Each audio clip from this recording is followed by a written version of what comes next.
primera vez que se da este diplomado de justicia electoral local. Cuéntenme quiénes, ¿todos están en tribunales locales? O más bien no necesariamente, están en institutos. ¿Me pueden ir más o menos diciendo? Son varios. A ver, les voy preguntando, si quieren, así aunque sea rápido con su micrófono, ¿dónde trabajan? Aaron Antonio Villa. Sí, buenos días, maestro. Buenos días. Yo estoy en el OPLE, justamente. ¿En cuál OPLE? De Nayarit. De Nayarit. Mucho gusto, Antonio. Aaron Antonio. Gusto. Gracias. Alberto Sánchez Castro. Gracias, excelente, muy amable, gracias. Alberto Sánchez Castro. Buenas tardes a todas y a todos. Instituto Nacional Electoral en una Junta Distrital Ejecutiva. Excelente, Alberto. Muchas gracias. Antonio Urbina, viejo conocido, pero dinos dónde trata. ¿Tú litigas, no, Antonio, o qué? No me acuerdo. Antonio, pues si no, bueno, pues ahí nos más.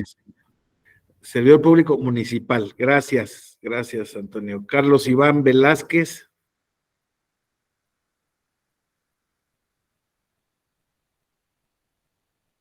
Litigas, privado, ok. Frank Sala Soriano. Buenas tardes a todas y todos. Yo trabajo en el Tribunal Electoral del Estado de Veracruz. Muy bien, paisano. Gusto en saludarte. Franklin Aque, ya también había estado yo con nosotros. ¿Qué tal, doctor? Aquí en el OPLE Durango, la orden. Franklin, mucho gusto otra vez. Gracias, Franklin. Gabriel Álvarez Morales.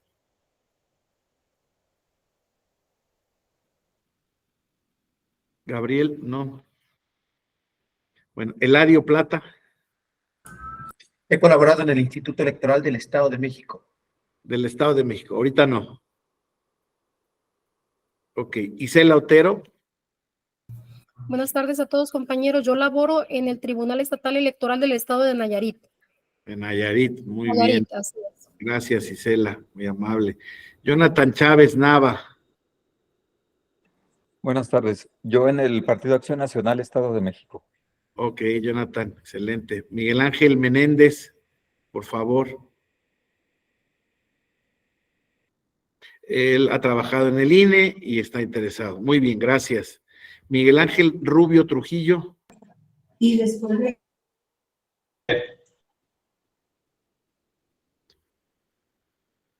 A ver, Miguel Ángel. ¿Me escucha? Sí, asesor jurídico en un partido. En un partido político, muy bien. A ver, luego nos dices para no hablar mal del partido. No es cierto, no es cierto, es broma. Raúl Pablo Moreno. Hola, profesor, soy estudiante, pasando menos semestre apenas de la carrera de Derecho en la UNAM. ¿Ya nos había tocado algún otro diplomado, no, Raúl Pablo? Sí, profesor, varios. Sí, varios, ¿verdad? Ya te vas a aburrir de mí, pero no te preocupes que aquí este es un tema nuevo. Entonces, es un tema nuevo, pues es muy interesante, es vital, y debo decirles, Gabriel, a ti, Gabriel, sí te pregunté, Gabriel Álvarez, ¿o entraste después? No, maestro. Yo estoy en el Instituto Electoral de Michoacán. De Michoacán. Excelente. Muy bien, gracias, Gabriel. Sí. Miren, y aquí, a ver quién más nos dijo. Jonathan, a ti no te pregunté, ¿no?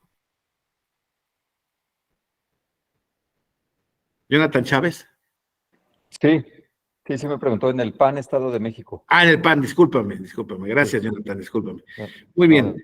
Bueno, pues, claro, es el diplomado sobre justicia electoral local, y la verdad es que para mí es un auténtico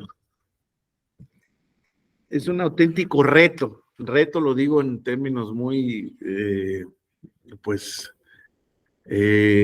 muy honestos, ¿no? Porque yo tuve la fortuna de ingresar a la función electoral, a la jurisdiccional electoral desde el Tribunal Federal Electoral hace 30 años. Este octubre voy a cumplir 30 años de haber llegado por primera vez a lo que era el Tribunal Federal Electoral. Y pues porque vivía yo aquí en la Ciudad de México, porque aquí estudié, aquí pensaba, bueno, aquí me desarrollé en mi primera etapa, y saliendo de una notaría por accidente absolutamente. Yo trabajaba en una notaría pública, yo quería ser notario, pero quería probar otra cosa porque de alguna manera la notaría ya me había aburrido. Y pues, por fortuna del destino, por la Secretaría de la Escuela me enteré del trabajo que estaba pidiendo en ese entonces, estaba buscando el magistrado José Luis de la Pesa, en paz descanse. Voy a quitar aquí la cámara esta porque esta me pone nervioso, así es. Estaba yo como el magistrado José Luis de la Pesa, llegó, y entonces ingresé. Y entonces cuando yo ingresé a esta función, pues desde luego era 1993, apenas estaban recopilando o reclutando gente para establecer, para hacer frente al proceso electoral de 1994, al presidencial, y estábamos estrenando última reforma del COFIPE, estábamos estrenando la eliminación de los colegios electorales de la Cámara de Diputados y la Cámara de Senadores, estábamos inaugurando la sala de segunda instancia del Tribunal Federal Electoral, conformada por el presidente del tribunal y por 5 miembros del Poder Judicial Federal. Ya se empezaba a perfilar la incorporación del tribunal hacia el Poder Judicial Federal. Eran épocas, pues desde luego, de mucha transición, de brutal transición, de inicio.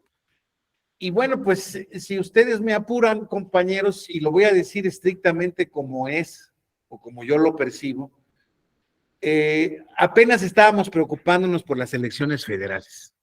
Las elecciones locales realmente no estaban en el radar, a pesar que desde luego que se llevaban a cabo, a pesar de que desde luego había comisiones estatales electorales, al mismo tenor que la Comisión Federal Electoral, controladas por el gobierno del estado, y desde luego pues no existían órganos jurisdiccionales locales, ¿no? No existía. La justicia electoral local empezó a surgir ya mucho después, a partir de 1996, que se da la reforma, lo que se dice que ha sido la reforma, pues la que nos rige, la reforma que nos tiene en este sistema. Es a partir de ahí que se empiezan a desarrollar tímidamente las jurisdicciones locales, y la verdad es que no se estableció un marco normativo federal en ese sentido, ¿no? El 116 se fue reformando a empujones, y bueno, pues en las siguientes reformas, justamente en la reforma de 2000, 99-2000, ya se generó una, ¿cómo se dice? Un basamento constitucional en donde pues ya se empieza a crear, a uniformar la jurisdicción electoral en el ámbito de los estados. Entonces, les vuelvo a decir, la verdad es que estamos hablando también de un tema muy sensible, porque además en la justicia, las elecciones locales, en mi opinión, tienen tanta o más importancia que las elecciones locales, en tanto que en la jurisdicción local, y no lo digo en ningún otro sentido, sino en el que auténticamente lo pienso, son las elecciones en las que se ventilan, se califican y se someten a su consideración las elecciones de municipios, de alcaldes de municipios. Yo siempre he considerado las elecciones municipales como las más relevantes para la ciudadanía, siendo que desde luego, obviamente, todas importan y todas tienen una incidencia natural en nuestras vidas, pero pues evidentemente yo no puedo dejar de ver que algunos de los conflictos más importantes que me ha tocado visualizar en mi vida han sido desde el punto de vista del ámbito local. Dime, Eladio, por favor. Gracias. Coincido con usted con el planteamiento en donde efectivamente el ámbito municipal parecería ser muchísimo más prioritaria, o en la que está más involucrada la ciudadanía. Pero también creo que una de las razones es porque es el ámbito de gobierno que es más próximo a la ciudadanía y es el primero e inmediato, ya que si no hay luz, se recurre, en mi calle, recurro al municipio, si se murió la abuelita, se recurre al municipio, si no hay baches, el municipio, o sea, es el ámbito de gobierno inmediato, por lo tanto es en el que más se puede involucrar la ciudadanía y en que en muchas ocasiones está más interesado. ¿Es cuánto? Gracias, Eladio. Sin duda alguna, celebro que coincidas conmigo. Creo que es un sentimiento razonablemente mayoritario, ¿eh? O sea, hay gente que,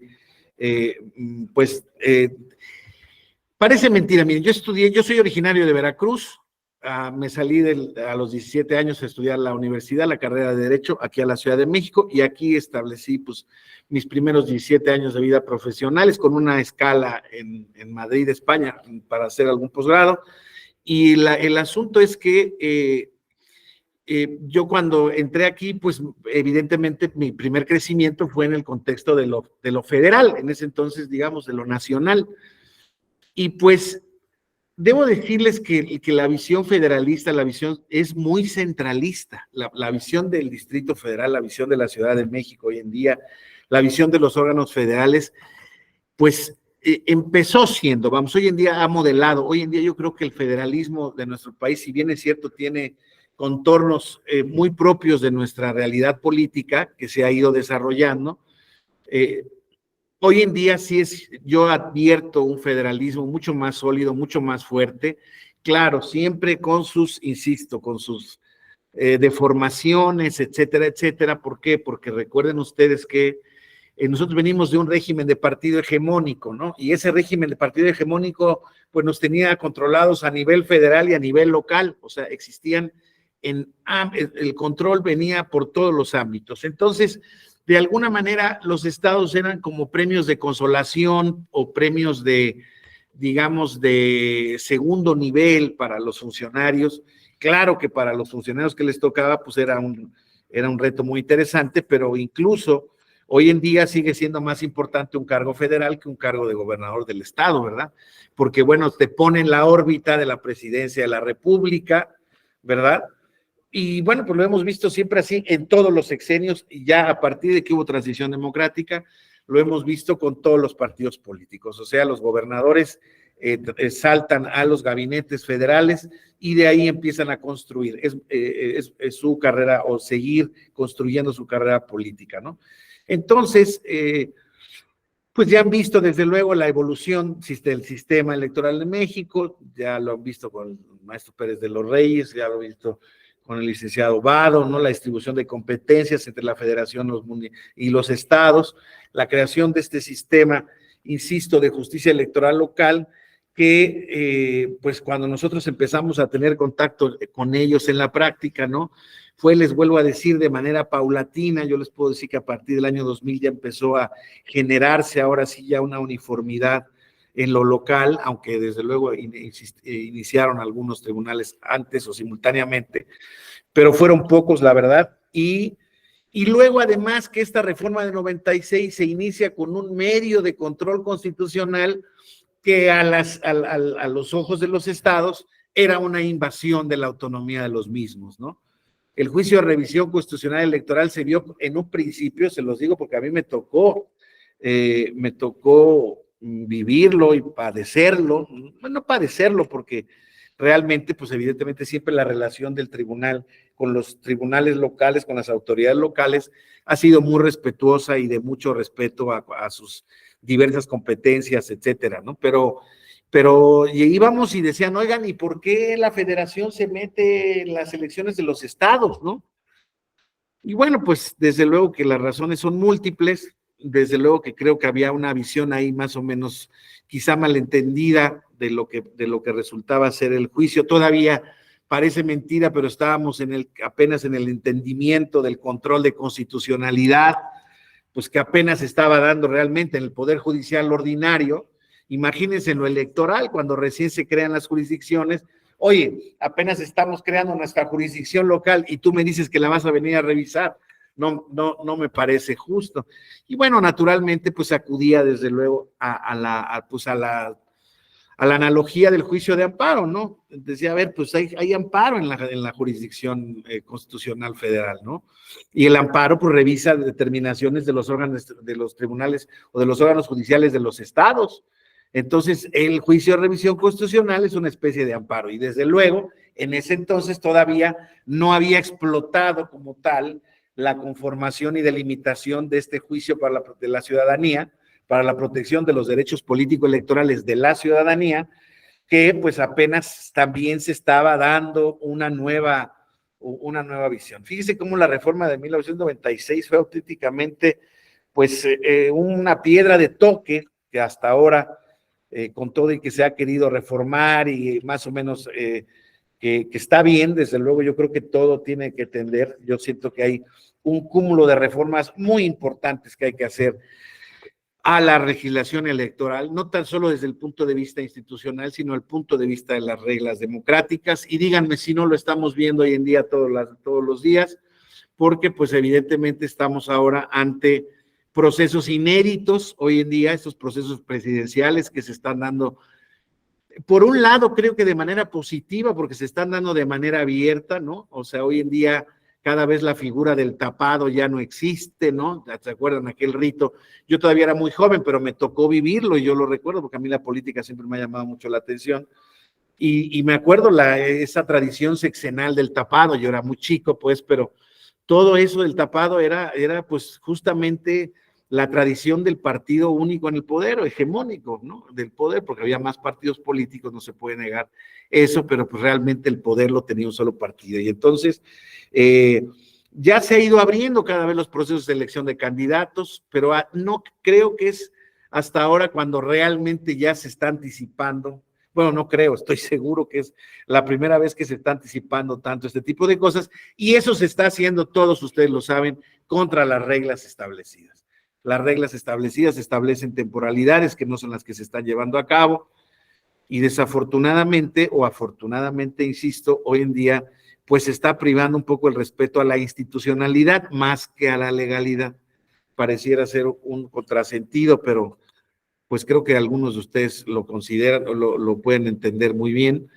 Y pues, insisto, mientras el respeto a la institucionalidad siga y se sigan acatando las determinaciones de los órganos electorales, tanto federal como locales, pues desde luego que yo creo que es el ambiente idóneo y el escenario necesario en el que se deben llevar a cabo nuestros procesos electorales. Permítame un segundo, por favor, voy por una cuestión, discúlpenme.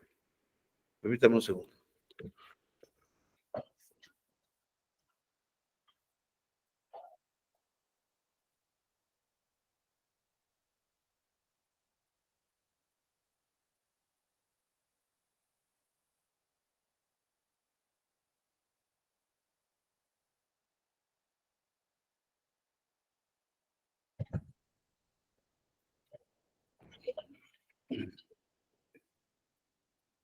Gracias, una disculpa.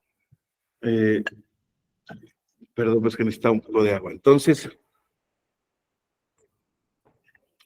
por eso les decía que el reto de revisar este tema de las garantías judiciales de la Judicatura Electoral en México, que creo y se los anticipo y lo digo absolutamente con respeto y con ánimo absolutamente constructivo, que creo que pues es uno de los temas pendientes en la agenda electoral de la República. Al final del camino, hoy en día estamos metidos en un debate donde si hoy en día debe de haber un Instituto Nacional de Elecciones solito, ¿no? Solito, y un tribunal único para todas las elecciones, ¿no? Entonces, ¿para qué? Para que se reduzcan los aparatos, las burocracias, los presupuestos, etcétera, etcétera, etcétera.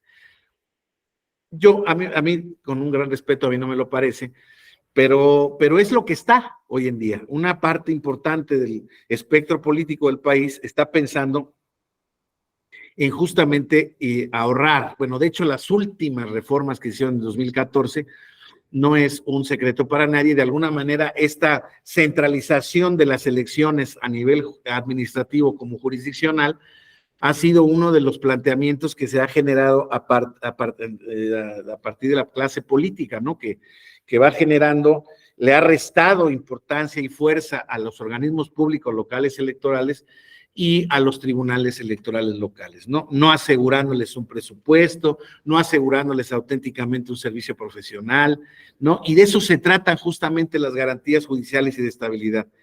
¿Cómo puede establecer un órgano de manera independiente auténticamente? Con presupuesto, con facultades, con diseño institucional, perdón que se los diga, con cariño, ¿no?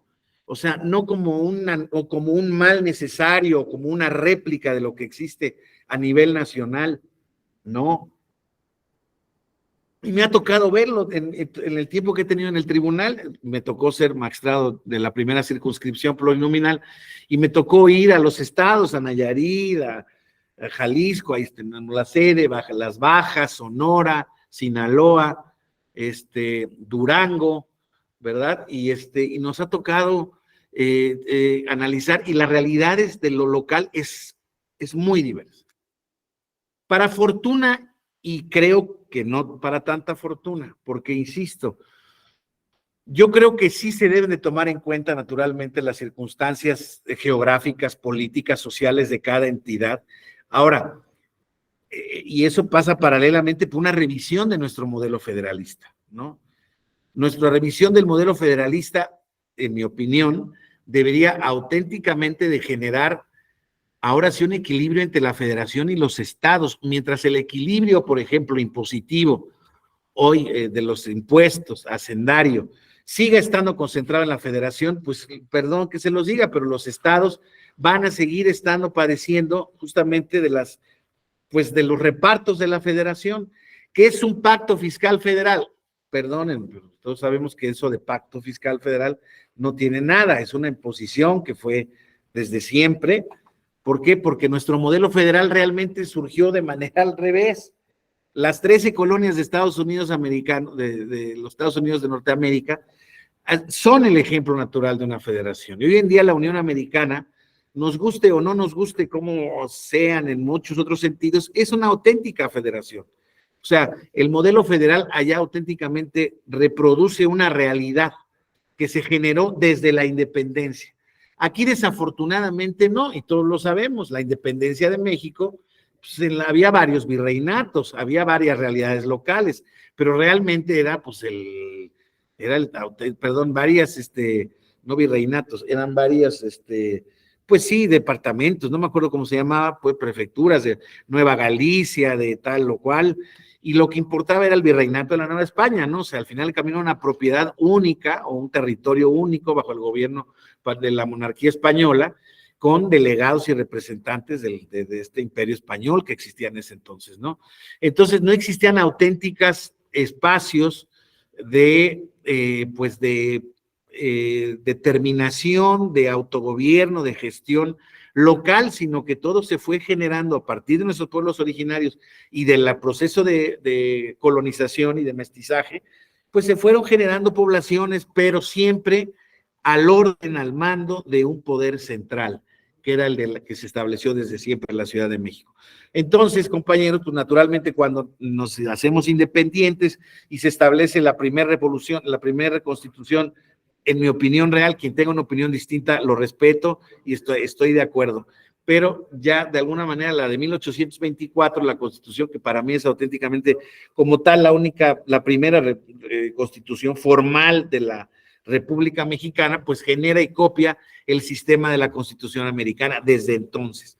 Un sistema federal, republicano, en donde, bueno, pues, y democrático, ¿no? Pero eso se fue generando poco a poco, conforme fue desarrollándose la historia, fueron existiendo los primeros estados, se fueron creando otros nuevos, pero insisto, más como concesiones de un reparto de poder que realmente del reconocimiento de poderes locales que contribuyeran a hacer la unidad nacional.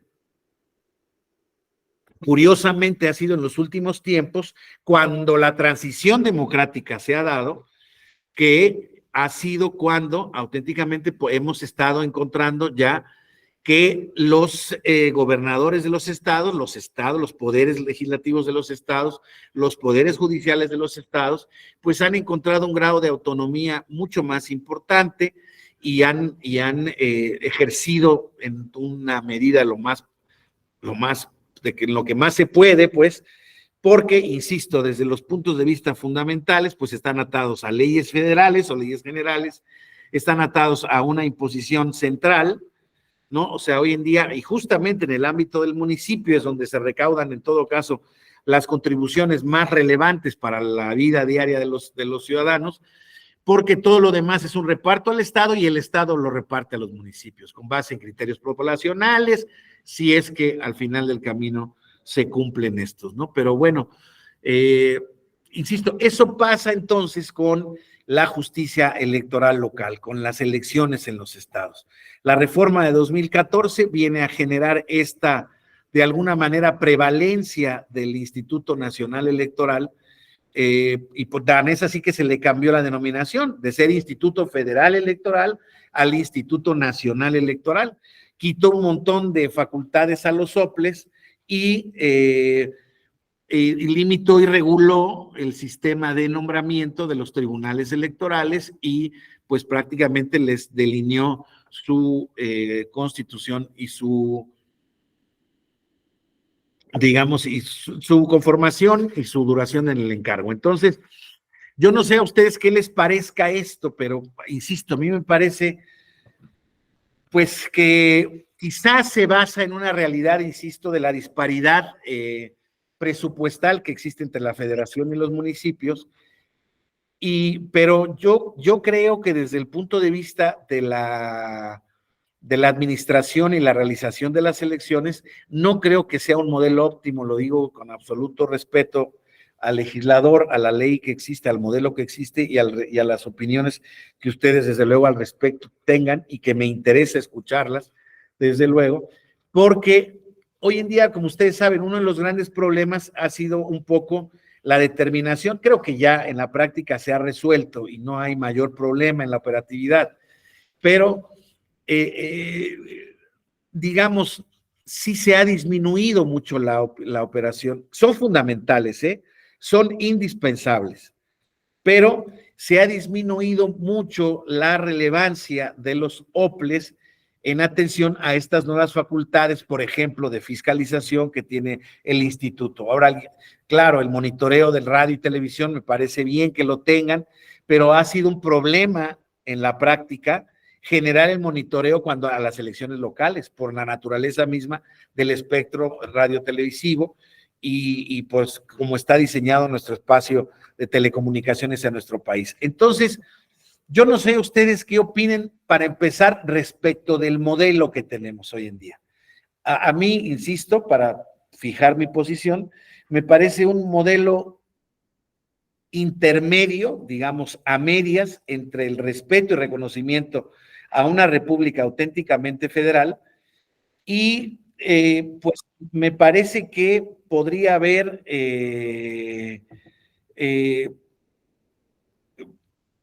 por ejemplo, una determinación respecto de la asignación presupuestal que se pudiera dar obligatoriamente desde la Constitución o de la Ley General para los institutos electorales de los estados, donde al final del camino sabemos que siempre están desafortunadamente teniendo que estar litigando el presupuesto a nivel estatal, igual que los tribunales.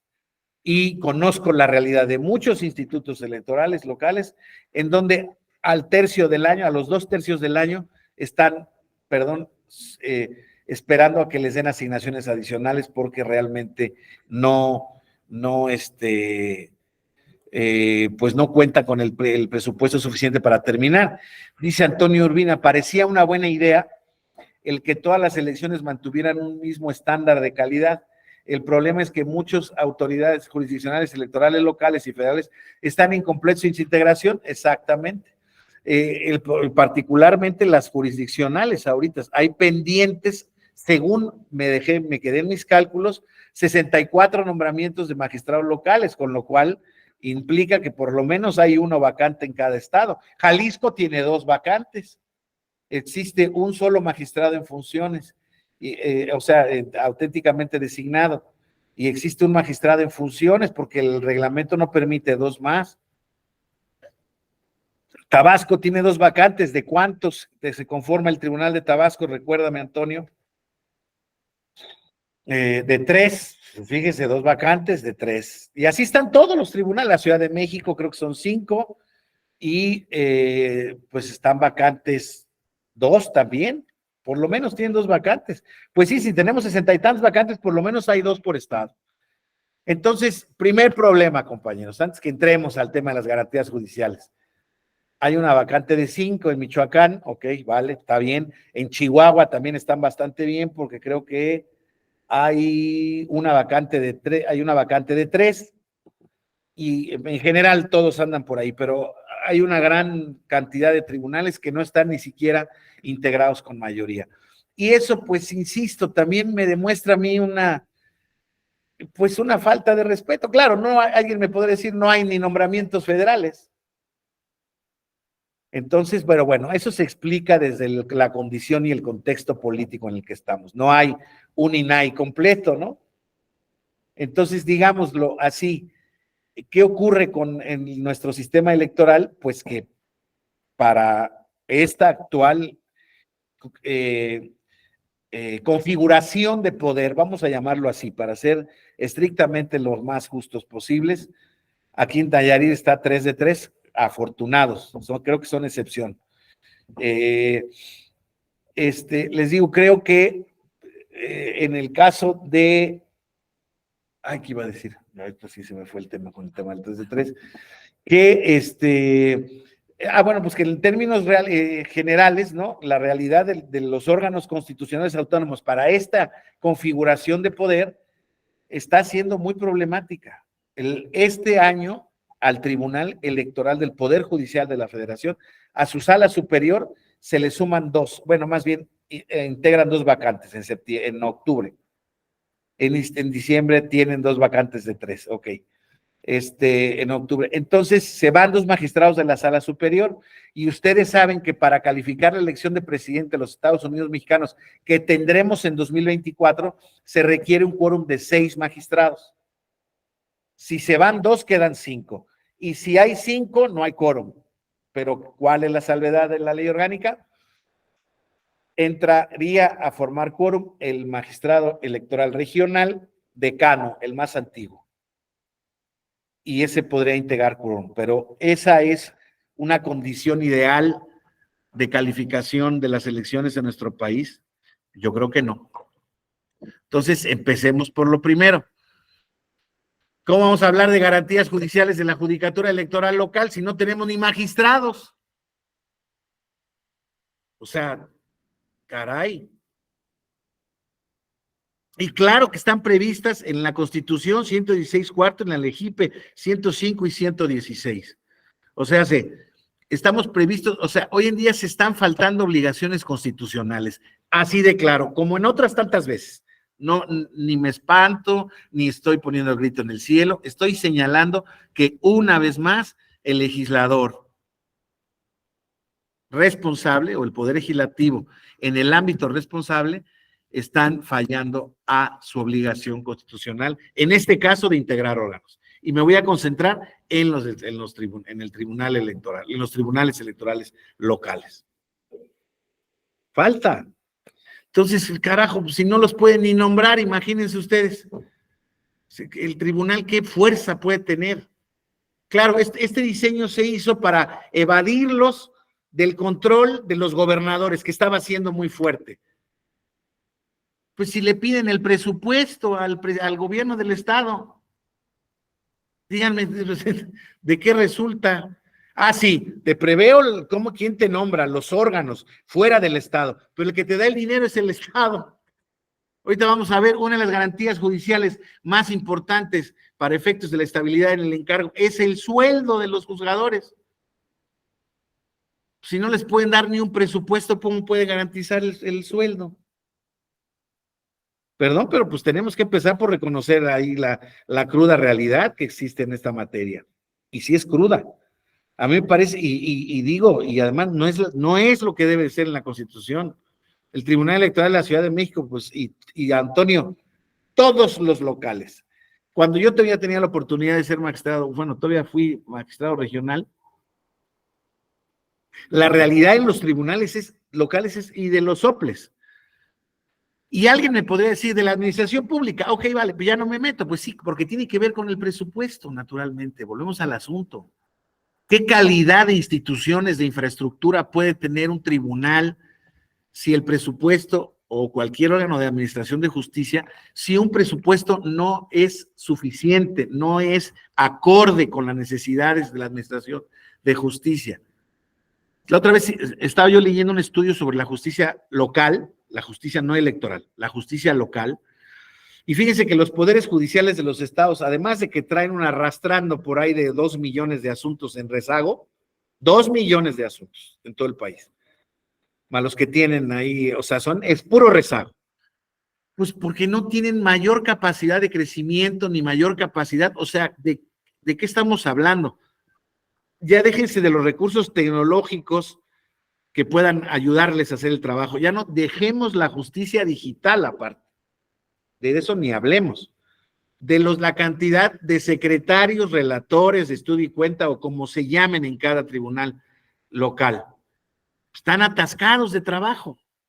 Pues si lo están en la federación, que se supone que está en la gloria, ¿no? Pero vamos, no hay comparación entre las dos realidades. Igual pasa desafortunadamente en la justicia electoral. Es un pálido reflejo de lo mismo, pero es, insisto, muy similar el Estado.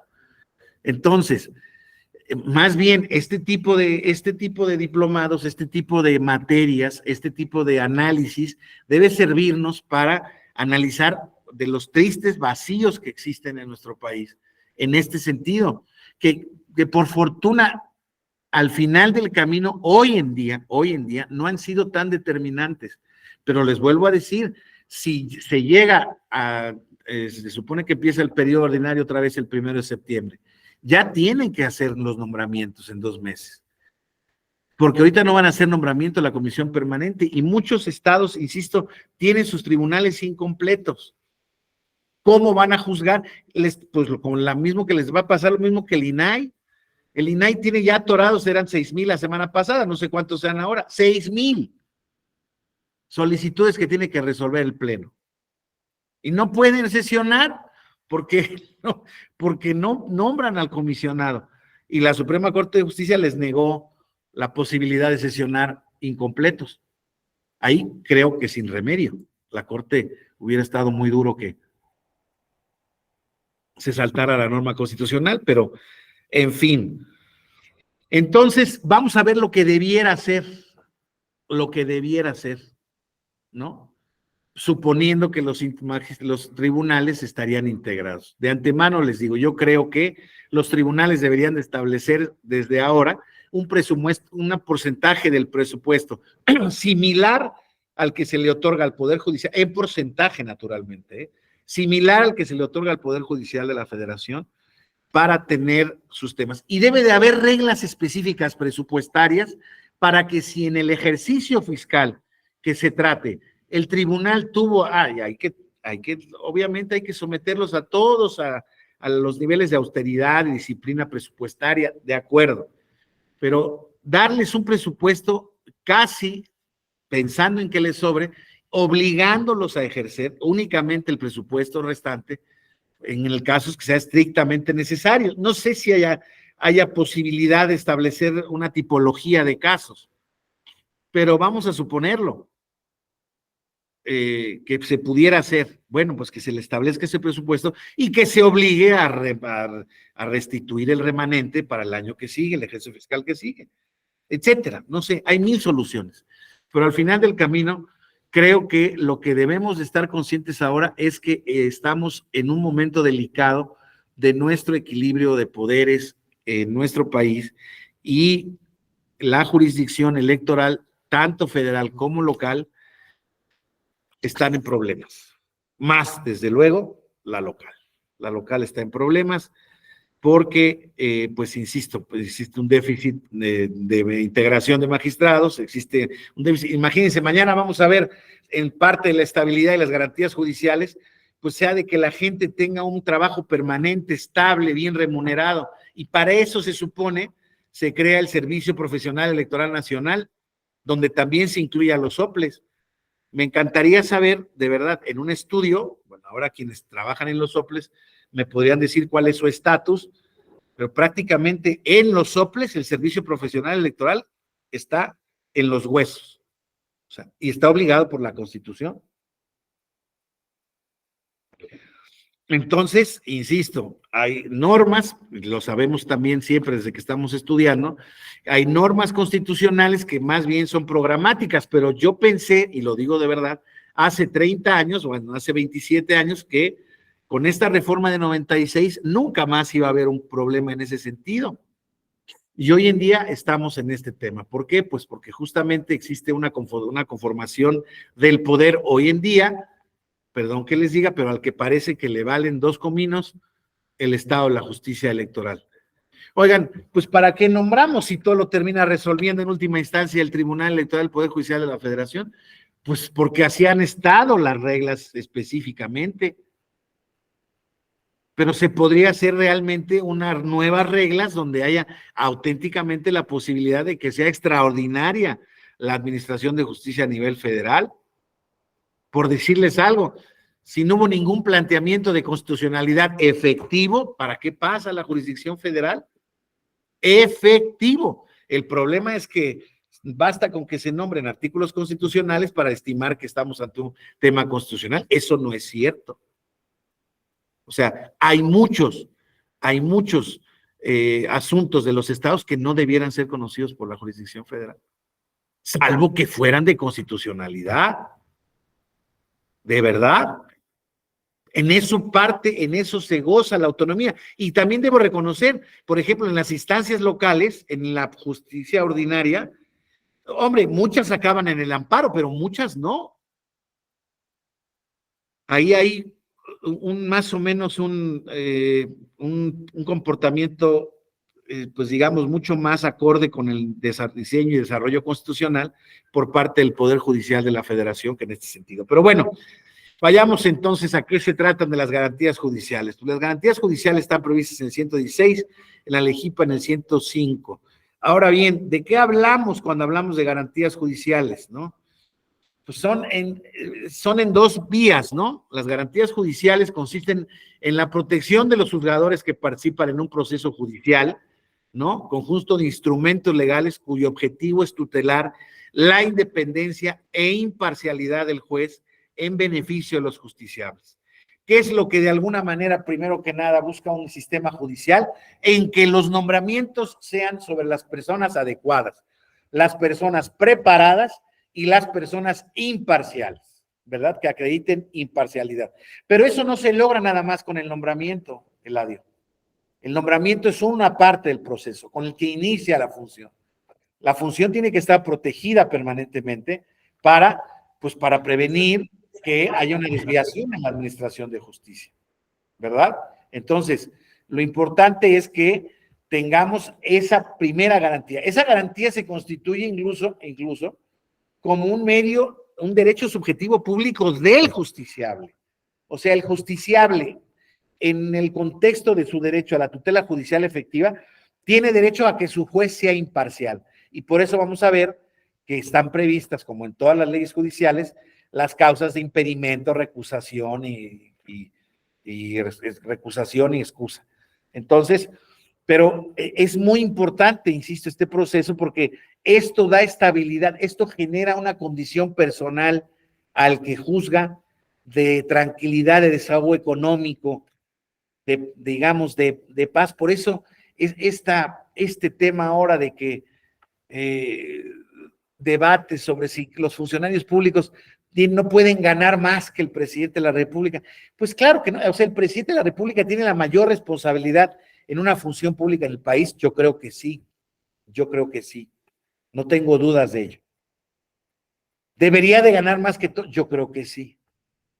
Debería de ganar mucho más de lo que dicen ahorita que gana, muchísimo más. Imagínense, de él dependen prácticamente el 70% de las cosas que pasan en este país.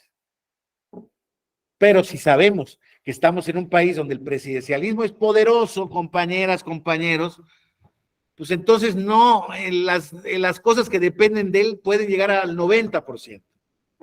Entonces, claro que debe de tener un sueldo alto, prestaciones altas, que los tiene, no cerremos los ojos. Vean, analicen el presupuesto anual de la Federación y vean ustedes el apartado de la partida para la presidencia de la República. Es una partida, famosa partida secreta, que no está sujeta a gastos de comprobación. La siguen teniendo en menor cantidad, claro que sí, es cierto que sí. Pues es que es necesario para el desarrollo de la oficina del presidente. Claro, o sea, eso es natural, pero todo eso se oculta y se dice, no, claro. Claro, no se supone que eso sea un sobresueldo. O sea, de ahí no se agarra para complementar. Yo no estoy sugiriendo que de ahí se tome no. Yo estoy diciendo, el sueldo debería ser más alto y deben de conservar ese presupuesto particular para los gastos naturales, ordinarios de su casa y de su oficina. No tienen nada de malo. Es el presidente de todos los mexicanos. Es el que depende de la estabilidad del país. Es el presidente de las Fuerzas Armadas. Perdón, el líder, el comandante supremo de las Fuerzas Armadas. O sea, pues digo, ¿quién puede negarlo? Es el cargo más importante y más en nuestro país, insisto. Seguimos teniendo un presidencialismo muy fuerte. Claro que sí. Hoy en día cada vez está más importante la composición de los poderes para ver si hay un auténtico equilibrio de poderes. Y por fortuna el Poder Judicial Federal ha cumplido su papel con sus asegúnes, con sus créditos. Ningún poder, ningún desarrollo, ninguna obra humana puede ser perfecta, ¿no? Entonces, en el diseño se ha cumplido, ¿no? Incluso, y perdón, así lo voy a decir como lo percibo. No me encanta la reacción del presidente, pero bueno, al final del camino se enoja, mienta madres, los tacha, los agrede y los insulta, pero pues no le queda otra más que cumplir las decisiones en términos generales. Alguien se puede decir, oiga, no es que en algunas veces no, sí, no estoy diciendo que sea perfecto el tema, pero por lo menos hay un debate, él genera un debate donde dice, carajo, miren estos que me están enmendando la plana a mí y al Congreso. Esa es una gran noticia, porque otro perfil podría ser, ¿saben qué? Las decisiones de estos me las voy a pasar en el Arco del Triunfo en nombre del pueblo. Entonces, cuando eso llegue a pasar, ahí sí ya la cosa se puso muy complicada. Que perdón que se los diga, hubo un momento, ha habido momentos en este año en el que he percibido que eso puede pasar, pero por fortuna no ha pasado. Entonces, imagínense ustedes, y claro, los funcionarios mentando madres al Poder Judicial, no me parece lo políticamente correcto, no me parece que abone a una gobernabilidad democrática, pero bueno, pues está bien, si ese es el modo, órale, que los modos sigan así, pero que cumplan las resoluciones o por lo menos que digan que están sometidos a ese control de poder. Eso es lo que creo que hay que celebrar, ¿no? Entonces, en el caso de los estados, pues similar, ¿no? Y hay que decirlo, hoy en día también existe una presunción a raíz, y lo digo de verdad, a raíz del sexenio anterior, del 2012 al 2018, donde se generó una generación dorada de nuevos gobernadores jóvenes y encarnadores del nuevo partido, del partidazo, que salieron auténticamente peor que Alibaba, y donde la mitad están en la cárcel y la mitad están perseguidos. Perdón, pero desafortunadamente esa creación de los virreinatos estatales, donde se supone, no, desde aquí, desde el federalismo vamos a aguantar, ¿no? Se convirtió auténticamente pues en una distorsión del sistema. Así tampoco se quieren el sistema federal, ¿no? Al menos es mi posición. Creo yo que eso así debe de ser. Entonces, pues insisto, yo por eso sostengo y creo que lo mejor sería, a ver, si las elecciones son una materia concurrente, pero las federales se hacen con las federales y las locales se hacen con los locales y cada quien en lo suyo y pueden ser revisadas. Ok, a ver, entonces, si le vamos a dar más facultades al instituto sobre los soples y le vamos a quitarnos a los soples, entonces justifica que el instituto tenga más presupuesto y tenga más personal. No se logra el cometido, porque sí es cierto que los soples se vuelven más flacos y con menos responsabilidades, pero pues lo que aflaca uno, el otro lo tiene que engordar, porque ese tipo de labores en nuestro país, en la logística electoral, mis compañeros que están del otro lado y que trabajan en los soples, muy digna y decorosamente, pues saben que el OPLE es el brazo ejecutor de las elecciones del INE en los estados, pero los soples ya tenían un camino andado también, o tienen un camino andado, tienen el know-how, la expertise y tienen a la gente, en términos generales, es gente que está ahí de hace mucho tiempo. Claro, hay gente que tiene que salir desafortunadamente porque cuando se acaba el proceso electoral, se acaban los presupuestos o se disminuyen los presupuestos, se disminuye la estructura y eso es normal, está bien que así sea, pero debe de por lo menos garantizarse una estructura mínima de profesionalismo porque las elecciones van a volver y las situaciones permanentes que hoy en día hacen los organismos electorales, pues hay importancia. Y entonces que no lo haga el INE y que lo haga los estados. Pero en fin, estamos, no sé si advierten, ¿no? Metidos en un círculo vicioso, donde no parece fácil la solución. La solución que sea, perdón, el Instituto Nacional de las Elecciones, pues si así lo quieren, que así lo sea, pero van a tener que recuperar mucha estructura de los soples nacionales y le van a tener que multiplicar el presupuesto al INE. Y entonces, pues en ese sentido, va a ser mucho más vulnerable el presupuesto del INE. Van a decir que es un montón de dinero. Eladio, por favor. Y además, ¿qué se va a hacer con el personal que está en los soples? Gracias. Claro, desde luego, a eso me refiero, ¿no? A ver, ¿qué vamos a hacer? Pues tenemos que absorber. El INE ya lo ha dicho y lo ha dicho desde siempre, claro, ya esta nueva presidenta no le tocó ya ese debate, no le tiene que entrar al mismo, pero lo que decía el anterior presidente tenía razón, o sea, si dejan al INE como está y suprimen a los soples, el INE no puede llevar a cabo las elecciones locales.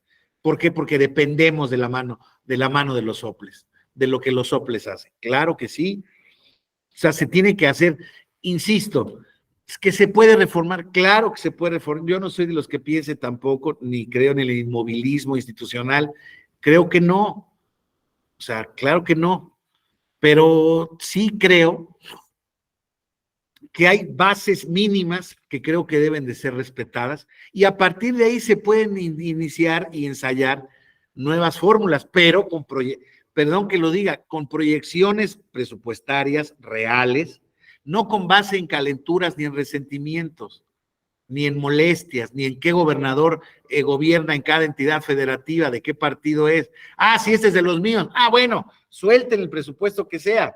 Ah, bueno, oye, no es de los míos. No, pues castíguenlos. Denle la mitad de lo que pidieron. Oiga, pero usted pidió un proceso de, no sé, consulta popular o presupuesto participativo, no sé.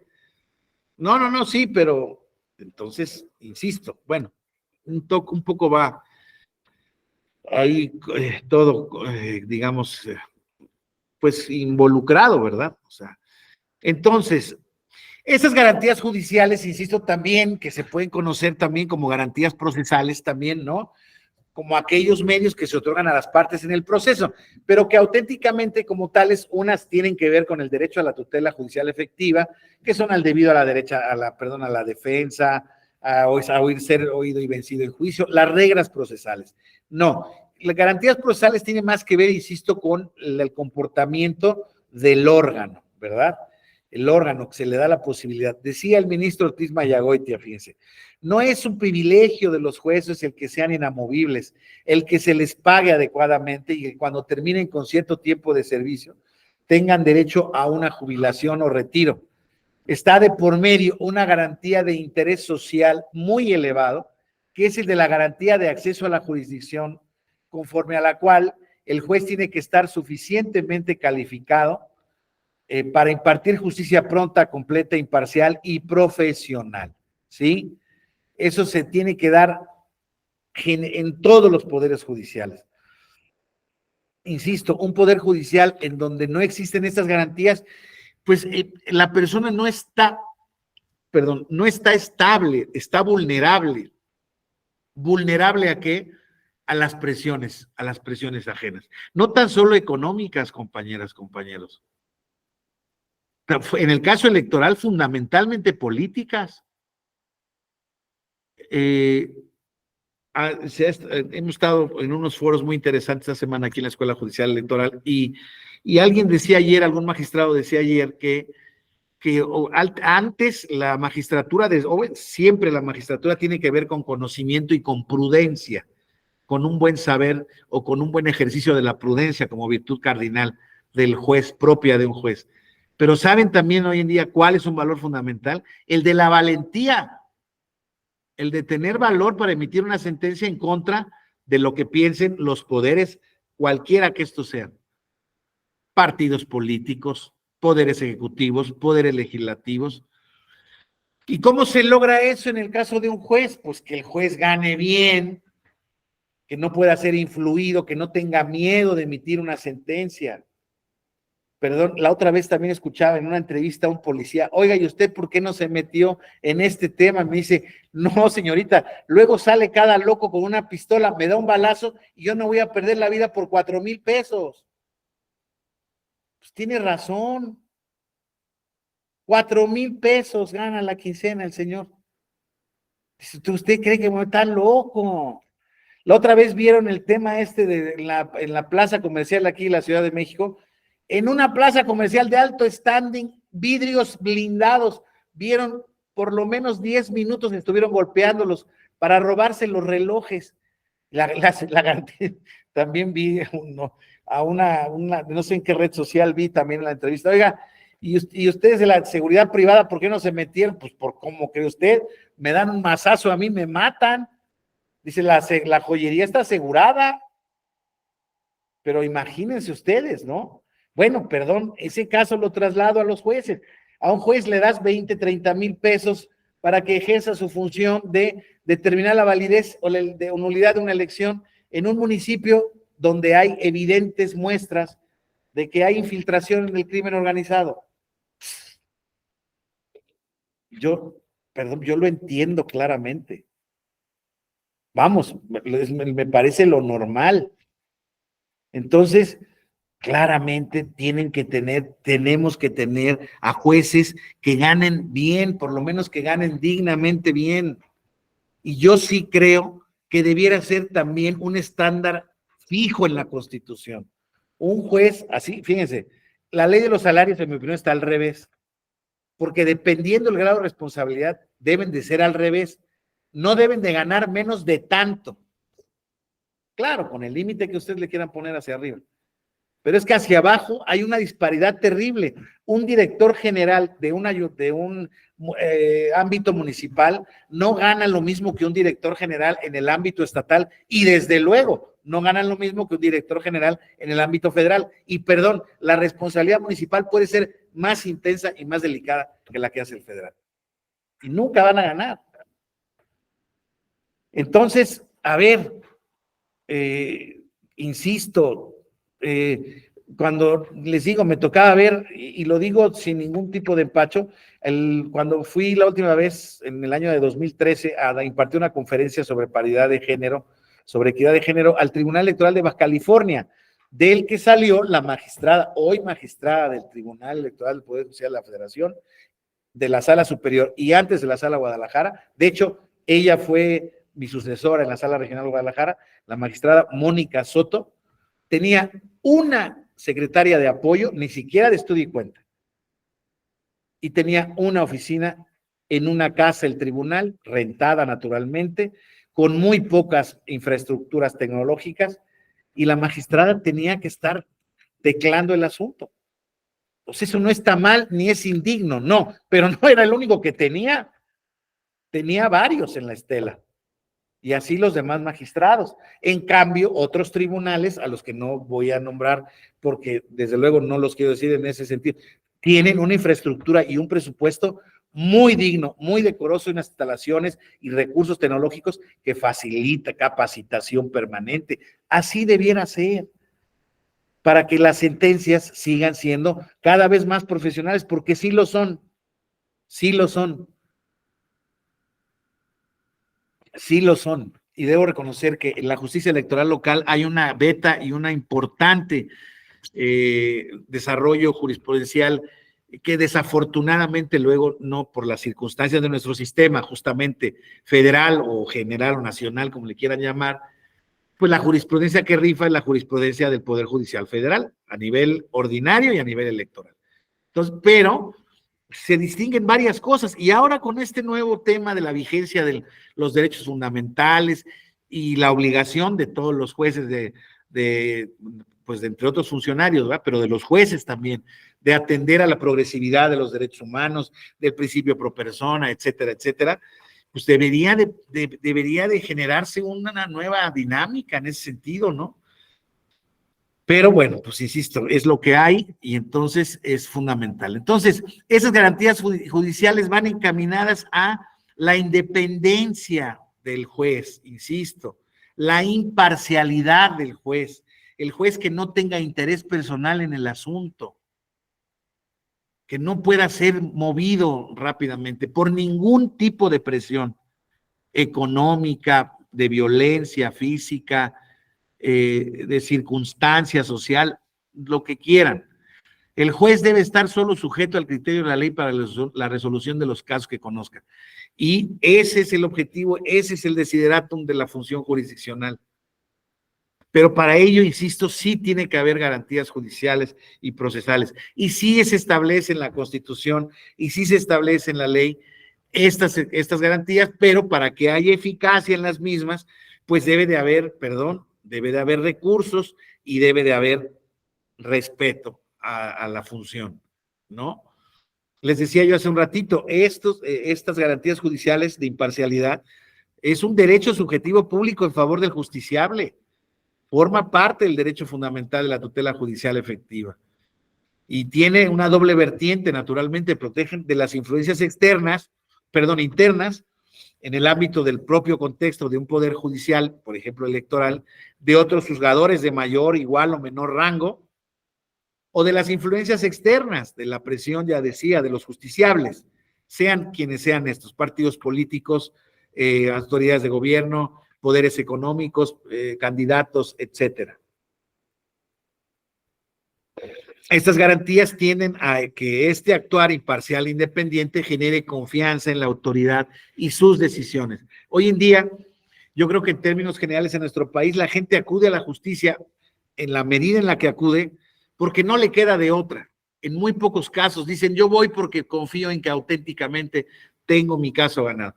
Pero para empezar desconfían de los abogados que las patrocinan y de los jueces que van. ¿Por qué? ¿Qué es lo primero que dice el abogado? Necesitamos lana para las copias. Necesitamos lana para la secretaria del juzgado. Necesitamos lana para que nos ayuden a ver este acuerdo. Y pues naturalmente necesitamos lana para el juez. Ya aquí voy a prescindir porque no tengo ninguna prueba en concreto, de ningún caso concreto. Y como no tengo pruebas, tengo que partir de la presunción de inocencia y de honorabilidad y de constitucionalidad en el comportamiento de los jueces. Pero los abogados con esa se despachan. Les juro, ahora que tuve la oportunidad de estar litigando 6 años, casi 7, en el ámbito profesional privado, me tocó litigar, desde luego, mucho electoral, pero juicio de amparo. Y lo primero que me decían los clientes en el amparo era, primero, si no íbamos a ir a la instancia local y de cuánto empezábamos ahí a hablar para que se le diera a los jueces locales. Le decía yo, no.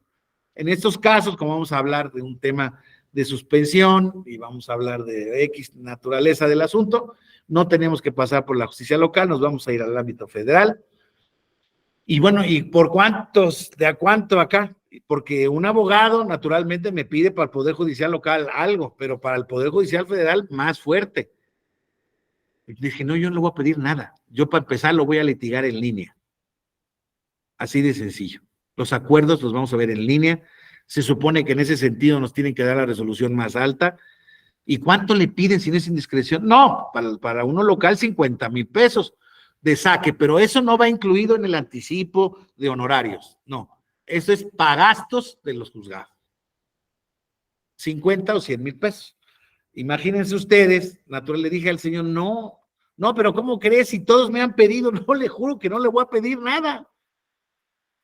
Oiga, entonces va a perder usted el juicio. Le dije, no, eso sí no sé. Eso sí no sé.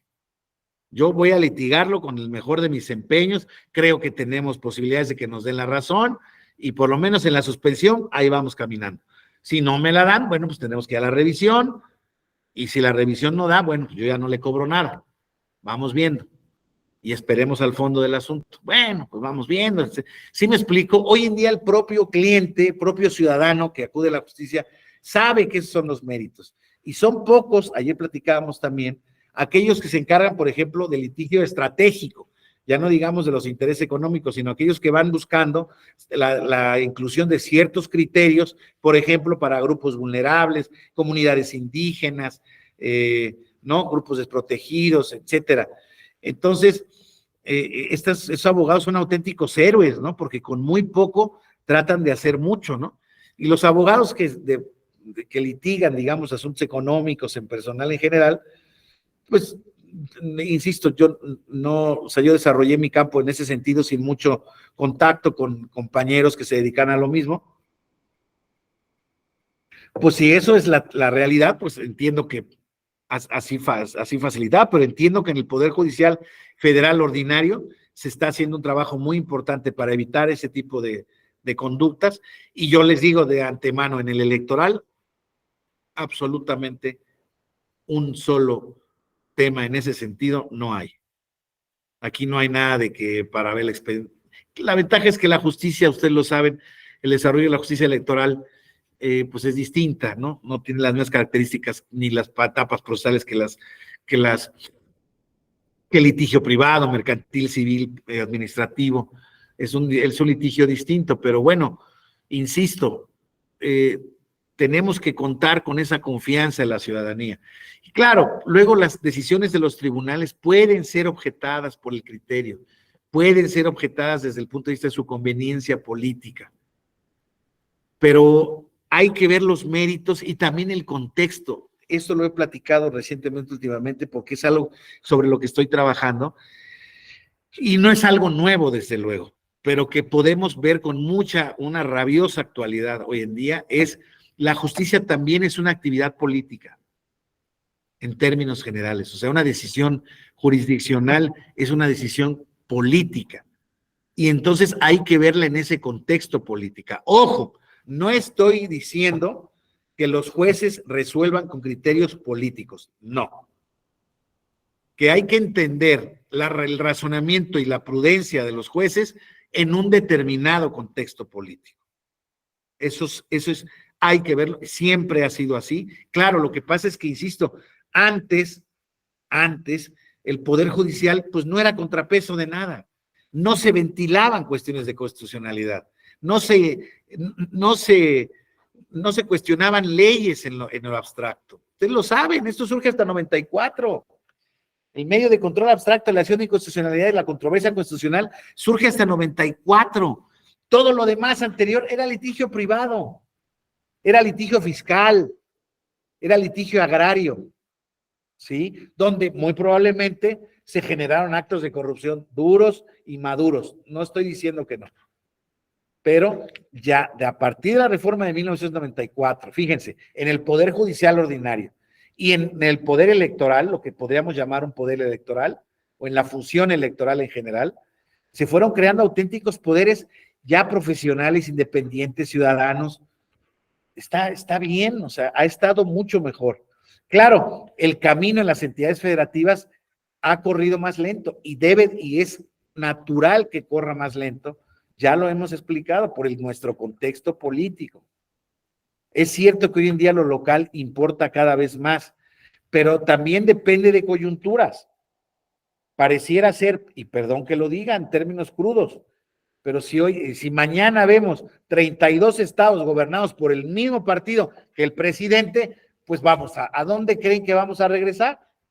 Pues al sistema de partido hegemónico que tanto habíamos repelado y nos había costado tanto trabajo quitarnos. Digo, no sé si estoy diciendo una locura, pero a mí me parece lo lógico. Vean ustedes, ya el partido Morena ya tiene 19 o 22 gobernaturas. Le faltan 9. De las que vienen el año que viene, creo que si gana las 9, creo que ya nada más le van a... No, si gana las 9, creo que ya la libra todas. Bueno, pues entonces... Ok, que es deseable que se arregle. Alguien me podría decir, oiga, a ver, usted no se meta, es deseable que lo que diga la ciudadanía. No, yo estoy de acuerdo, absolutamente de acuerdo. Pero lo que diga la ciudadanía conforme, cumpliendo las reglas y con base en la determinación de organismos como están previstos en las reglas. Si las elecciones se llevan a cabo inobjetablemente, como estoy seguro que se van a llevar a cabo, que haya el resultado que sea. Y entonces la realidad la tendremos que explicar desde el contexto político en ese sentido. No es sano para un desarrollo democrático del país. Respeto la opinión, no lo sé. Pero si es hacia allá nos llevan los resultados electorales que todos pudiéramos constatar que son legítimamente obtenidos, ¿qué hacemos, Eladio? Hay que lidiar con eso, hay que adaptarnos a eso, ¿no? Entonces, siguiendo con el tema, esta garantía de independencia, el artículo 105, segundo párrafo, fíjense, primer tema interesante aquí en el ámbito de los tribunales locales, de la justicia electoral local. En el artículo, fíjense, el Poder Federal, la reforma en 96, logró para ser un tribunal fuerte que se incorporara al Poder Judicial de la Federación. ¿Cómo nos llamamos? Tribunal Electoral del Poder Judicial de la Federación. Máxima autoridad en la materia, con facultades de control constitucional, ¿vale? Con presupuesto que hacemos, bueno, que hacen aquí la Comisión de Administración, que el presidente de la Corte no mueve y va y se litiga en el Congreso de la Unión como si fuéramos un poder autónomo, pero formamos parte del Poder Judicial de la Federación. Ah, no, para los estados, el 105, los tribunales locales no podrán formar parte de los poderes judiciales. Ahí les pregunto, ¿por qué no? ¿Por qué no? La duración del encargo de los magistrados es de 7 años y en eso radica su condición o su garantía de inamovilidad, ¿eh? La inamovilidad no es una vez que, y eso es lo que les voy a decir yo ahora como corolario. Yo después de mucho tiempo visualicé, y después de que terminé de ser magistrado electoral, en el año de 2013, hace 10 años ya que dejé la magistratura, después de 9 largos años, que fueron unos años muy productivos y muy interesantes en mi vida, pero la dejé y después lo único que me quedaba a mí era poder ser magistrado de la sala superior. Y entonces, claro, el nivel de crecimiento se vuelve un embudo espantoso. Naturalmente he participado y no he tenido la fortuna de poder llegar y ascender a este tema. En el caso del Poder Judicial Federal, sí existe una garantía de inamovilidad de los jueces de distrito y tienen la posibilidad de ascender hasta magistrados de circuito. Ya la Suprema Corte tiene otro sistema, pero por lo menos la gran parte de la Judicatura Federal goza de una inamovilidad, salvo que haya causas para moverlos, o terminarlos, o correrlos. Y esas causas van determinadas con haber violentado las garantías de independencia por parte de los juzgadores. Pero hoy en día los juzgadores están bien protegidos. En términos generales, tienen sueldos decorosos y tienen una inamovilidad. Tienen personal para desarrollarse. Tienen posibilidad de ascender. Pues es unas buenas garantías judiciales. Por eso el Poder Judicial Federal creo que está logrando un grado de desarrollo y de profesionalización muy bueno. Claro, hoy en día faltan más juzgadores, hay todavía rezago, sin duda alguna, pero creo que van bastante bien, va bastante bien ese desarrollo de la justicia electoral. En cambio en la justicia electoral, nosotros terminamos la magistratura y les vuelvo a decir adiós. Entonces, a mí me tocó a los 35 años, Eladio. La dejé a los 44. Y a los 44, pues otra vida.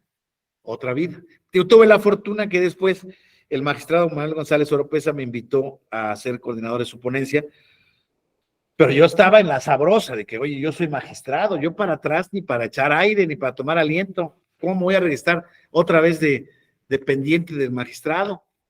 Y pues regresé con mucho decoro, con mucha reflexión y entendiendo que pues la carrera judicial electoral así es, y muy feliz y tal. Pero ya después se acabó esa integración y ya yo tuve que tomar mi camino hacia el litigio privado.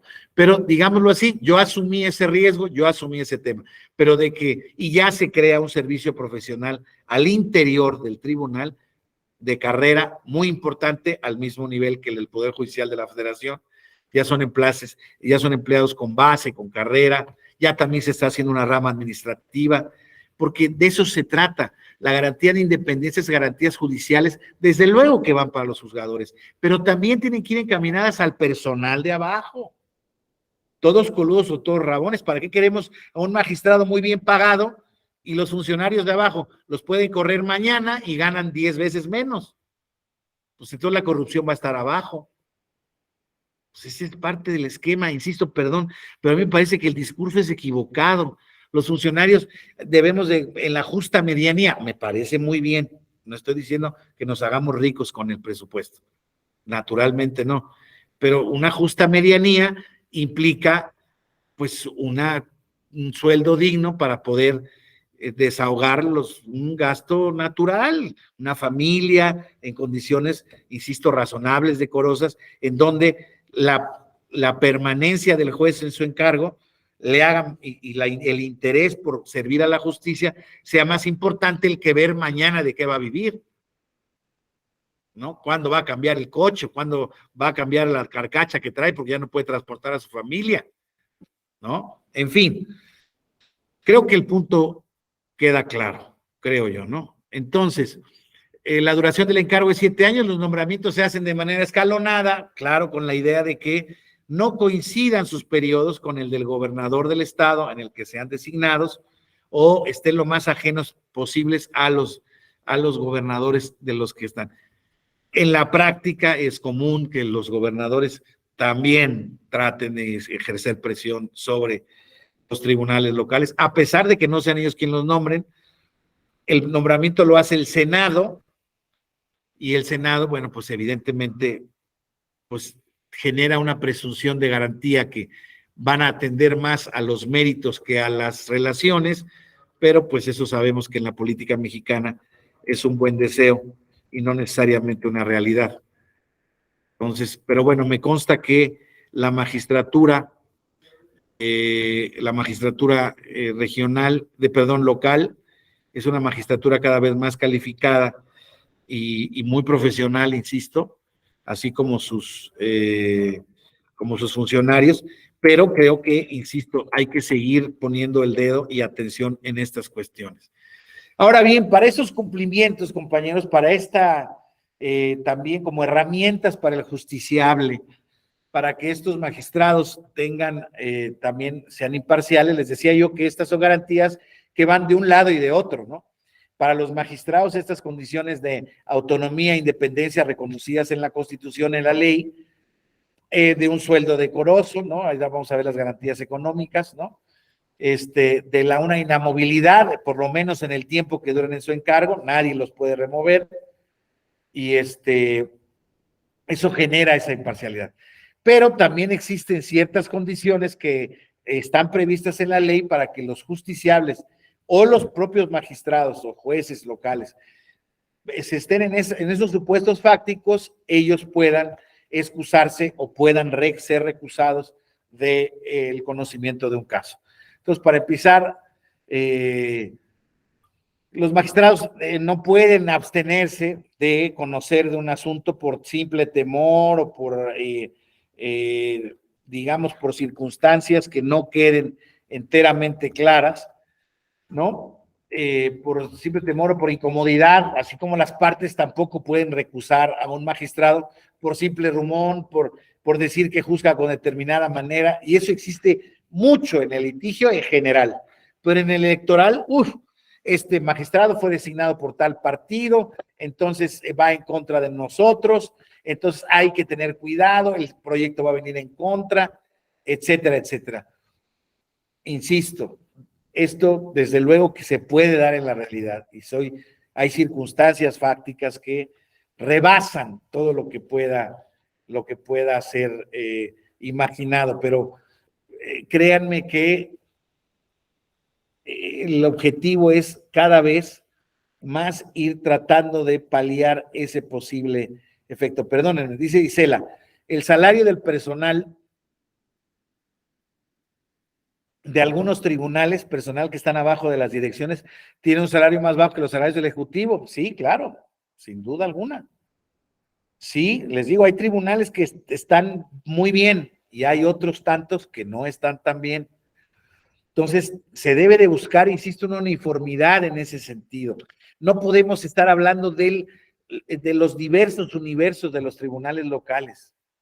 No es, como decía Eladio, déjese que no sea sano para la democracia.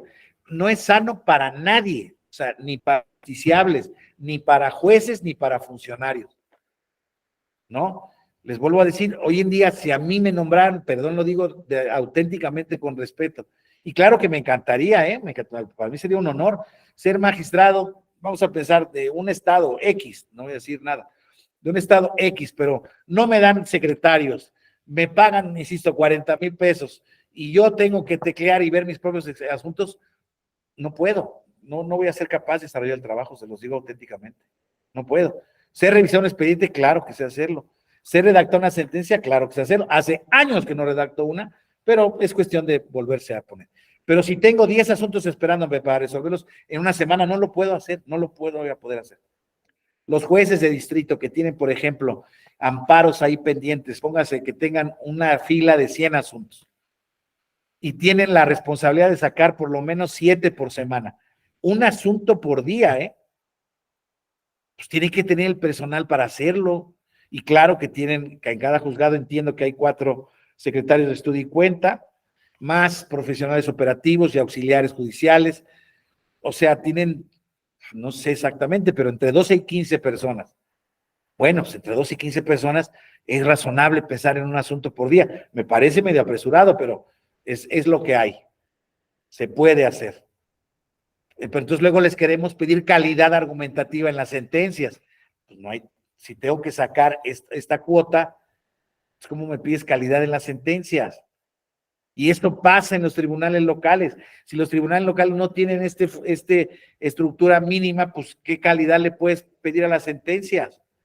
No se pueden hacer este tema. Pero bueno, en fin. Entonces decíamos, deben existir impedimentos fácticos reconocidos por la ley para que se consideren impedimentos para poder recusar. Dice recusarse, está mal. Para recusar a un magistrado local o para excusarse en cualquier caso. Y desde luego que esto queda, insisto, al conocimiento y al ejercicio de las partes para poder ejercitar este tipo de cuestiones. En los impedimentos tenemos, ya saben, muy conocidos y son similares a los que existen para la judicatura en general. Tener parentesco en línea recta sin límite de grado y en la colateral por consanguinidad hasta el 4º grado con los interesados, representantes, patrones o defensores. O sea, parientes no puedo juzgar. Amistad íntima o enemistad manifiesta con alguna de las personas anteriormente citadas, o sea, patrones, interesados, representantes o defensores. Pues está interesante. Hay una tesis ahí que no la traigo ahorita, pero dice lo que además es de colegiado, lo que debe entenderse por amistad estrecha. Y bueno, pues amistad estrecha o amistad íntima, etcétera, etcétera, pues son vínculos comprobables de amistad, de interacción, etcétera, etcétera, ¿no? Termina siendo un término naturalmente subjetivo, pero hay posibilidades de objetivamente poderlo probar. Tener interés personal en el asunto cónyuge o parientes citados en el asunto, naturalmente, pues hace total sentido. Haber presentado el juez querella o denuncia en contra de alguno de los interesados, patronos o representantes defensores. Tener un juicio pendiente en contra de los interesados que no haya transcurrido o que no haya pasado más de un año de haber terminado. No haber sido procesado por denuncia o querella presentada por los interesados y relativos. Luego, asistir durante la tramitación del asunto a convite, fíjense, me encanta esta parte, a convite que le diera o costeara a alguno de los interesados, tener mucha familiaridad o vivir en familia con alguno de ellos. Lo del convite está muy bueno porque una fiesta puede ser motivo de recusación o de excusa, pero yo creo que esta tiene que estar relacionada con la amistad estrecha, me da la impresión, pero bueno, hay que estar caso por caso, ahorita lo vamos a ver. Aceptar presentes o servicios por parte de alguno de los interesados, hacer promesas que impliquen parcialidad a favor de uno o alguno de los interesados o representantes, patrones o defensores, o amenazar de cualquier modo a alguno de ellos. Ser acreedor, deudor, socio, arrendador, arrendatario, dependiente o principal de alguno de los interesados, patrones, defensores, etcétera. Ser haber sido tutor o curador de alguno de los interesados o administrador de sus bienes por cualquier título. Ser heredero, legatario, donatario, fiador de alguno de los interesados, si el servidor público ha aceptado la herencia, o el legado o ha hecho alguna manifestación en ese sentido, o ser cónyuge o hijo del servidor público, acreedor, deudor o fiador de alguno de los interesados, haber sido juez o magistrado en el mismo asunto en otra instancia, haber sido agente del Ministerio Público, jurado, perito, testigo, apoderado, patrono, defensor, en el asunto de que se trate, o haber gestionado o recomendado anteriormente el asunto en favor o en contra de alguno de los interesados. Y es importante precisar que estas causas de impedimentos son enunciativas, pero al calificarlos, desde luego, el órgano mismo debe ser muy cuidadoso en su examen, ya que de ello depende la garantía judicial, como hemos platicado, de imparcialidad, ¿verdad? Eso es por lo que hace al tema de las impedimentos, recusaciones, excusas, que tienen que ver como garantías judiciales por parte de las partes, también del judicial, del juez. Y platicábamos aquí que también se instituyen en estas garantías económicas, ¿no? Ya decíamos, una forma de control sobre cualquier persona es el poder aumentar, retardar su pago o disminuir arbitrariamente las percepciones que se tengan, ¿no? Entonces, el sueldo debe ser suficiente, decoroso, debe estar fijado anualmente en el presupuesto, no depender de nadie, lo que implica que se adecua a la responsabilidad, porque tiene que ser de conformidad con el 127 de la Constitución y tiene que ser irrenunciable. Nadie puede renunciar al sueldo y ahí le puse puntos suspensivos, no mayor al que reciba el presidente de la República, desde luego, ¿no? Entonces, en este tipo de contexto, ahí es donde otra vez entramos en Honduras, compañeras, compañeros. ¿Cuál es el sueldo adecuado para un magistrado digno, decoroso, que le pueda corresponder? Pues es una determinación muy compleja. Y en este país en el que tenemos tanta brecha social, de verdad, entre la zona de pobreza, y se ha llegado a decir, ¿no?, que si en el grado, digamos, en la clase alta está el 1% escaso, no llega, de la población. En lo que sería una clase media, que creo que la catalogaron entre 35,000 y 75,000 pesos, está creo que el 10 o el 16% de la población, y todo lo demás está para abajo, o sea, de 35,000 pesos para abajo. Madre mía, pues imagínense, la brecha está verdaderamente muy, muy, muy pesada. Y tenemos, insisto, una realidad económica y una realidad, o sea, de la sociedad muy compleja. Y pues yo insisto, claro que desde luego se deben de tomar en cuenta esas brechas, pero de la misma manera, desafortunadamente, la realidad es así también. Hay unos que cumplen las características y están llamados a poder ser funcionarios públicos de alto nivel, como son los jueces. Deben de tener cierta instrucción, cierta escolaridad, cierta experiencia, pues, y tienen que tener ciertas, pues desde luego, capacidad profesional, insisto, mantenimiento de sus actualizaciones, capacitaciones permanentes. Entonces, deben de recibir un sueldo adecuado al grado de su especialización y de su responsabilidad. De ellos depende que una elección sea, bueno, la determinación que una elección sea válida o inválida. ¿Cuánto cuesta eso? ¿Cuánto vale eso? Imposible determinarlo, pero en atención justamente a un parámetro de coordinación fiscal, yo lo que digo es, ok, deben de estar el presidente de la República, por decirles algo, si ese fuera la solución, 100, los gobernadores de los estados, pues están abajo, 98, pues de ahí para abajo hasta que lleguemos, pues no sé cuáles sean los grados a los que pudiéramos llegar, pero que vayan bajando de poquito. O sea, lo que no puede haber son las brechas, exactamente como decía Isela, en que los del Ejecutivo, los operativos, por decir algo, ganan algo y los del Tribunal Electoral ganan más o menos. Por ejemplo, en el caso de Chihuahua ganan más los operativos del Tribunal Electoral. Insisto, son incentivos perversos. O sea, yo creo que lo que debe de haber, más que una restricción en los montos, debe de haber una menor brecha entre las categorías. Claro, alguien puede decir, es que entonces a nadie le debe de interesar entonces ascender de jefe de departamento a jefatura de unidad. No, bueno, sí, profesionalmente sí, a lo mejor económicamente no es demasiado el tema, pero estamos en el servicio público.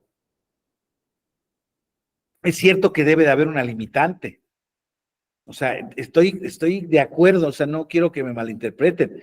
Estoy de acuerdo en el concepto de que los servidores públicos, insisto, no pueden hacerse ricos con su encargo, y pero sí deben de ganar lo suficiente para, insisto, pues tener un coche del año, pues ¿por qué no? Todos los años, no sé si alcance para tanto.